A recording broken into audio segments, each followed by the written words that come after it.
Hi everyone, and welcome to the new edition of We Are Sunderland with myself, Scott Wilson, and Dom Shaw.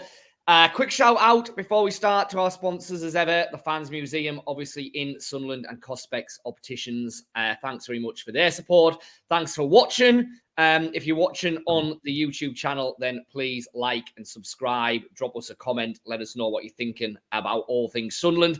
If you're listening on the various podcast platforms that we're available on, then please rate and review. Good to have you along. You well, Dom? I'm well, yeah. Not as well as Regis Labrise and his players, mine. Top of the championship table. And that game on Friday night, as all the Megans have been an absolute belter, doesn't it? Well, we're recording this first thing Thursday morning, and I'm just about to pop up actually at the academy in the next couple of hours to see Regis Labrise, obviously for his press conference ahead of that Leeds game, which we'll get to. And it's one of them where you're going up and you're thinking, normally you've got various burning issues and talking points and everything. And don't get me wrong, there are issues to discuss and we'll do that. But I think the main thing with Sunderland at the minute is just kind of how well everything's ticking over, which feels very un-Sunderland-like.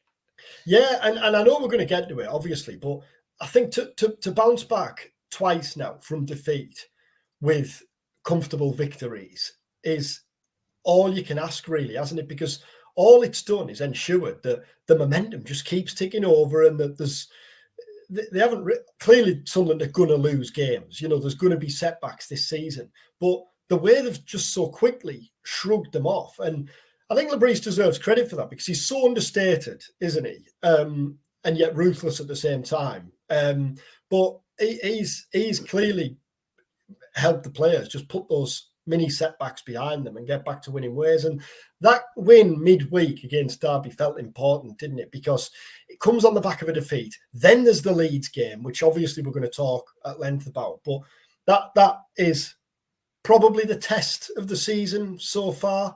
I know they've beat Burnley and Middlesbrough at home, but I think Leeds, we were talking about yesterday in the office, weren't we? Leeds, you would fancy still to be right there in the top two come the end of the season. So to ensure that Sunderland aren't going into that game on the back of a couple of games without a win is important. And the manner of the Derby win, no fuss, job done. Yeah.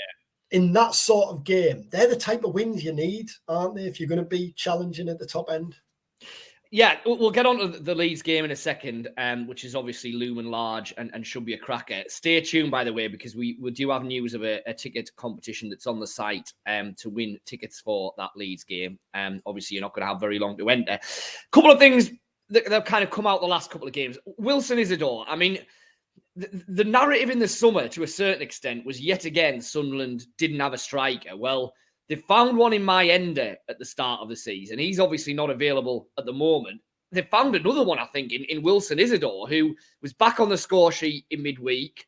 Obviously got the second goal in the win over Derby. And while when he came in, is he a striker? Is he better coming off the left? Where's he best? Well, to a certain extent, the jury is still open there. But he's certainly doing a job as the number 9, isn't he?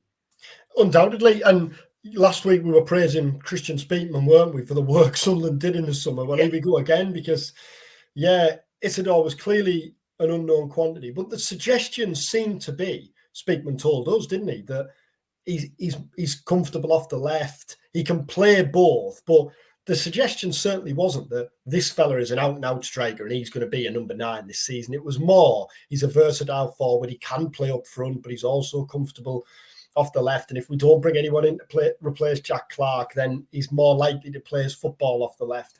I think a couple of things have happened since then. Obviously, Romain Mundler's quickly made that place his own. Yeah. And obviously, Mayenda then had the setback, which presented Isidor with his chance. I think it's important that Sunderland and Labrise have those options because for all Mayenda has shown promising flashes, he isn't ready to lead the line and be the number 9 for a promotion chasing side all season. A couple of weeks ago, that looked like a concern. Now you're thinking, well, Isidor's shown he's more than comfortable there. And you've got Aaron Conley in, who Labrise has been really impressed by in training. So again, another issue that a couple of weeks ago, when we're saying, yes, Sunderland have had a good start to the season, but this is still a problem, that's still a problem. Well, that's a problem that looks to have been not solved, but certainly eased, doesn't it? And one of the talking points before the Derby game off the back of the Watford defeat was Dan Neil, who obviously gave the penalty away towards the end down there at Vicarage Road. You know, there was, I don't know if chuntron's the right word, but I think there were questions being asked about Neil's place in the team. Obviously, he's been made captain. He's got that extra responsibility. You know, I think he went a long way towards answering that with his performance against Derby. Very polished, very assured. I mean, listen, it's easy to forget, as it is with a number of these Sunderland players, how young Dan Neil is. Yes, he's got plenty of championship experience, but he's still a young player. There's going to be moments like that kind of rash decision-making at Watford. There's going to be games when he's not quite at his best. But, you know, I don't think any of us really doubt that if Sunderland are picking their best 11 players, Dan Neil's in there. No, absolutely not. I mean, that midfield three picks itself, doesn't it? Alan Brown has been really good, but has just been a victim of the excellence of the three in front. And Lebris was talking last week, wasn't he, in the press conference? I thought it was interesting when he talked about Chris Meffam and how he'd made the players sit and watch some of Meffam's mistakes. Yeah. Because he wanted to show them how he just shrugged them off and how he'd reacted to them. Well, at the press conference at the Academy of Light earlier this week, ahead of the Derby game, I'd asked Lebris whether Dan Neil had managed to do that. And he kind of said, well, I don't know. We'll see on Tuesday night. Well, there's your question answered. But then he also talked about how he's wanting to give the players more responsibility. In his ideal world, in the team meetings, he wouldn't be doing much talking because it'd be the players who'd be doing as much talking as he is. And I think when you're playing the way Sunderland are playing, and when you've got a team and a squad so young, mistakes are inevitable, aren't they? They're bound to be made along the way. But the positives are outweighing any issues so far this season, aren't they? And like you say, you can be kind of drawn by social media, can't you? And I know it's only a small indication, a very small indication of what the general public's thinking. But I thought there was an overreaction at the weekend to that mistake by Neil.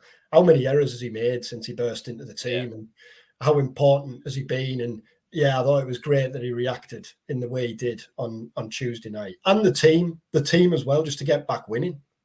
I thought it was interesting that Neil's kind of captain, the choice of Neil as captain was being questioned in some quarters. Again, you know, it's difficult because you read stuff on social media, you see some reaction, and you're absolutely right. That's by no means a majority view, but it is a snapshot, I guess. And you know, I think there was a question of, you know, given there is so much youth in this Sunderland team, do they need a more experienced captain? Well, I think with a squad like Sunderland have put together, to have a captain like Neil, where it clearly means the world to him. He's got that link with Sunderland. You know, he's got the kind of boyhood fan stuff. You know, he's embedded in the area, all of that. I think that's actually quite important for Sunderland when you're putting together a group with young players, a lot of them from overseas. You've got an overseas boss who's still finding his way around the kind of heritage of the club, the history of the club, what it all means, everything like that. I think it's important to have a figure like Dan Neil probably wearing the armband and being the ambassador, if you like, coming out and fronting up when things aren't necessarily going so well, which, to be fair to him, he's done ever since he broke into the first team. I actually think that's quite important. Yeah, 100%. I do. And like you say, with Neil completely gets it, doesn't he? And at the time when going into what was such a crucial season after the difficulties of last year and the mood surrounding the club at the end of last season, I think that a decision like that and the pride of seeing one of your own wearing the armband helped to shift the narrative in the summer. And there was various things, various small decisions made, you know, the kit and the various improvements around the stadium, the new store. I think all these things just chipped away, didn't they, and helped to spin the narrative and turn the mood going into the season. And that decision, I'm not saying it was made purely for that. I think taking away all of that purely on a football basis, that's a wise decision. He's a leader, isn't he, Neil? He's one of those players who leading comes natural to him. But I do think that helped spin the mood as well in the summer. And last one, kind of looking back, if you like, again, you know, if you talk about kind of social media chuntering and that, there was a fair bit at the end of last season being aimed at Jobe Bellingham, whose performances undoubtedly did dip. Don't get me wrong. You know, he was a kind of pale shadow in some of the second half of the season anyway of what he'd been. But I don't think internally there was any doubt that that was just a blip. And my goodness, I mean, again in the week, what a player Sunderland have there in Bellingham. It's frightening to think where he could get to. I mean, it's hard because when you're having those kind of conversations, they're inevitably framed to a certain degree in his surname and who he is and where his brother's at and all of that. And that is, that is unfair on him, really, because he deserves the right to carve out a career in his own right. But it's kind of hard to get away from that, isn't it, when you see him putting in the kind of performances that he's doing at the minute? I mean, where he could get to in the future is frightening, really. Yeah, and when you look back to last season, he played too much football last season, didn't he? He played, 6 games that he played before he signed for Sunderland, and then he played all of last season, or however many games he played. Did he miss 1 or 2 over the course of the campaign? I haven't got the stats to hand now, but he clearly needed or would have benefited from a break at the end of last season. But Sunderland probably weren't in a position to do that, whether things were difficult enough as they were without pulling your best players out of the team.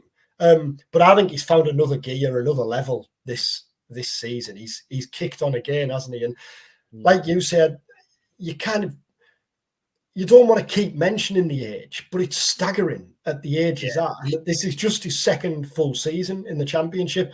And when you mention Neil, Rigg, and Bellingham, if you were to say that come the end of the career, one of them hadn't played Premier League, any of them hadn't played Premier League football, you'd be stagger amazed, wouldn't you? They all look like top flight players in the making. And I don't think they're far away from being top flight ready. I know that sounds ridiculous given Rigg's age, but Christ almighty, he's showing only in the first stage of the season. If Sunderland win promotion this season, I know we're getting down the line and Labrise has already slapped the wrists of anyone who's asked the question. But if someone win promotion this season, clearly players like that will have to be managed. But I don't think there'll be concerns about those 3 midfielders stepping up. And maybe I'm getting ahead of myself there. I know, because I know they are. No, I don't think you are. I think. Again, we're getting ahead of ourselves here. The worry would be, I think in January, there's every chance we'll see what Premier League clubs think of Bellingham, Rigg, and Dan Neil, and that'll be a whole battle that Sunderland will have to fight. I know you can't get in, but what's Bellingham worth now, do you think? Goodness me. Well, I think he's got to be 20 million. Yeah, because it's potential. I mean, it's what you buy in for the future. That's Jack Clark 15, I guess, is a little bit of a benchmark, but Bellingham's in a more secure contractual situation than Clark was. He's younger than Clark, and he's just about hitting the levels that Clark was hitting. So, yeah, I think, put it like this, I don't think Sunderland would even entertain the thought. Sunderland will want to keep him come what may, but don't think they'd entertain anything if it was less than 20 million. I think 20 million would be an absolute base mark for any kind of thought. You know what I mean? And do you think, like, as ridiculous as it sounds, there's a Jobe Bellingham premium? Do you think the fact he's Jude's brother adds a couple of mil on? I think it might do, yeah. I think it might do because, there's the potential here for a real dynasty and a real story. And, if you're one of the real big boys, then an awful lot of what you about is brand, it's clicks, it's social media, that whole world. Well, the Bellingham brand is undoubtedly, a massive part of that world. So, I think it would. As stupid in some ways as it sounds. Yeah, I think it would. And I think looking ahead to the Leeds game on Friday, what's exciting, I guess, from the outside looking in now, is there's a real story at Sunderland, isn't there? These young players, the teenagers, Bellingham, Rigg, the fact that there's kind of a manager who's come in who very few people knew much about in the summer, and yet the top of the table. There's so much to be interested about from the outside, isn't there? Oh, absolutely. And on the subject of the Leeds game, as I said at the start of the vid there, we do have a competition. So get yourself along to both the We Are Sunderland site and our various social media platforms, specifically X and Facebook. And there is a competition there to win a pair of tickets to the Sunderland Leeds game on Friday night. You'll have to get in quick. because obviously it's a 24-hour kind of blitz of a competition. But do that, like, share on the social media channels. As I say, get on board on the site, and there is a pair of tickets to be won for the Sunderland Leeds game. What do you make of Leeds this season? What is this Leeds team like compared to last season's? I think it'll still be right up there. From the outside looking in, it looks broadly similar to last season, where if on a day when things click in attack for Leeds, they're pretty much the best team in the league. You know, if you've got Nondo, Matteo Joseph, Pirro, I mean, Bamford's not even getting in the team at the moment. You know, they've got an embarrassment of attacking riches. I think Aronson's a real threat from midfield when he breaks into the box. So they will have days where it really clicks for them and they blow teams away. But I think they're weaker, arguably, at the back than they were last year. And they've still got. I just feel with Leeds that there's that Leeds question mark to it, where they're always the promotion favourites. They're always the team everyone has to beat.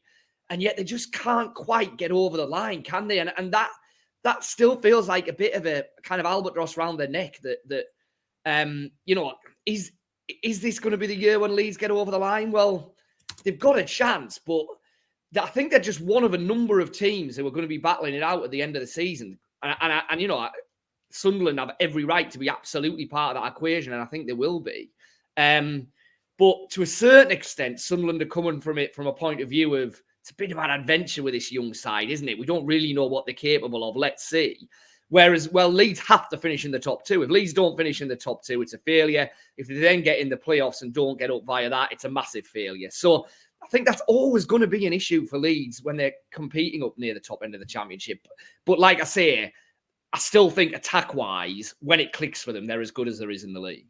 It's interesting to say that. Yeah, well, I was just reading, and I was reading some stuff yesterday after their draw at Norwich in midweek. They haven't lost yet away from home, Leeds, but Daniel Farke was talking about how it's a young team and it's unfair for them to be burdened with the tag, basically, of being championship promotion favourites. Now, I was going to say, I completely know what he's doing and why he's doing it. Yeah. But when you're in charge of Leeds in the championship on the back of a playoff final defeat in the second year back, like, it doesn't matter how old your team is, the expectation is going to be there, and that is not going to change all season, is it?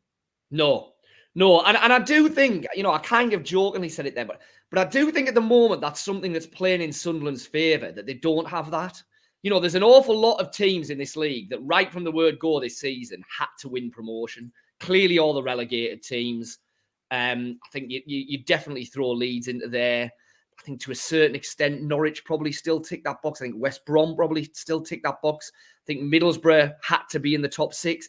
You know, that wasn't there for Sunderland at the start of the season. Clearly there was hope. Clearly there was excitement. Now, the longer the season builds and the longer Sunderland stay at the top, the less Regis Labrie is going to be able to keep saying, forget promotion, forget it, we're a young team. You know, I was going to say how long to a point where that conversation changes. But I don't think we're there yet. I think we're still at the moment at a period where Sunderland can play with a bit of abandon. They can take risks. They can be, you know, they can find their identity, knowing that at the moment it's a bit of an adventure, and let's see where it takes us all, because that is different to what Leeds are doing, whether Farke wants to admit it or not. And just finally then, when does that change? Do you think when does it change from an adventure to, right, we're contenders this season, and anything other than the top six would be disappointment? I think given the start, we're probably not far off that already, if Sunderland aren't in the top six this season, just because we've seen how good this team can be and how talented we've been reminded, really. And you made the point at various stages through the summer, didn't you? When you take a step back and forget all last season, Sunderland still have an extremely talented squad. Well, we've seen that. But I completely agree that if you're talking about championship promotion favourites now, you still put Leeds and Burnley and probably even West Brom above Sunderland. Yeah, well, you see that in the betting markets at the moment, where they're still the teams. But you're right. The longer that goes on, the longer it'll move. I mean, I think with Sunderland, we need to see what they're like when injuries actually kick in.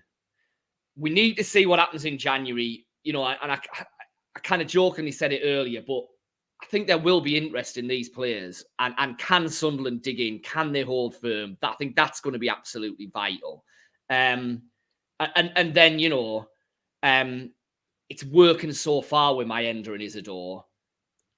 Will that work all the way through the season? So I think there are still hurdles, there are still issues, but you're right. You know, if we're getting towards Christmas and Sunderland are in the top two, then the conversation has changed by that point, undoubtedly. You know, suddenly then Sunderland are, if not promotion favourites, then absolutely right bang in the mix.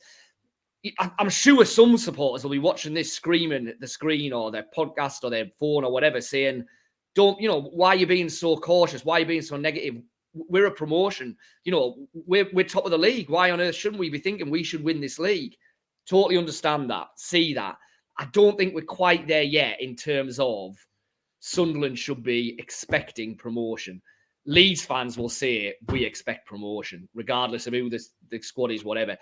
Like I say, I think we'll get to that point if Sunderland keep on the trajectory and the form that they're showing at the minute. I don't think we're quite there yet. But that's not to say that Friday night is not a game that Sunderland shouldn't be going into thinking they can win it, because a one-off game against Leeds United, Sunderland have shown in all of their matches so far this season, they're more than capable of winning this game.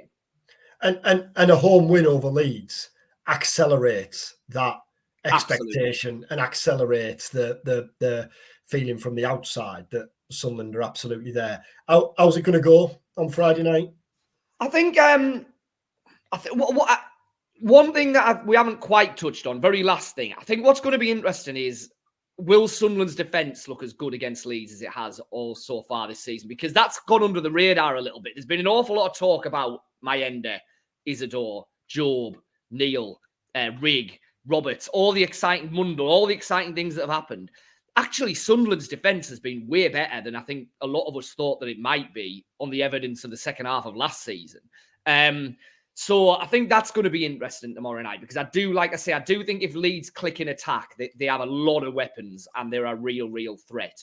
But I fancy Sunderland. I don't think it'll be like a basketball wide open game. I think Lebris is too good tactically for that, to be perfectly honest. So I think Sunderland will win it, and I might even just go 1-0. I was going to go 1-0 because you look at it, for all Leeds are unbeaten away. I think they've scored 5 goals in 4 games, and Sunderland have won every game at home and haven't conceded a single goal at home yet. Which, for all I think, it's going to be a great game to watch. For all I think, it's going to be a belter between two really good teams. I don't necessarily think there's going to be a load of goals, but I think, you know, Sunderland's success has been built on the solid foundations. Beating Burnley at home, beating Middlesbrough at home. I fancy Sunderland to win, and what a way that'd be to go into the second international break of the season. Right, well, we've done it then, 1-0. Yeah, there you go. Shut your money on and send your thanks to our email. Who's scoring? Who's scoring? Bellingham. Seeing as though we've talked about him, I'll go Bellingham again. I'm going to go Mundle back on the score sheet. So 1-0 Mundle, 1-0 Bellingham. Let's hope one of us is right.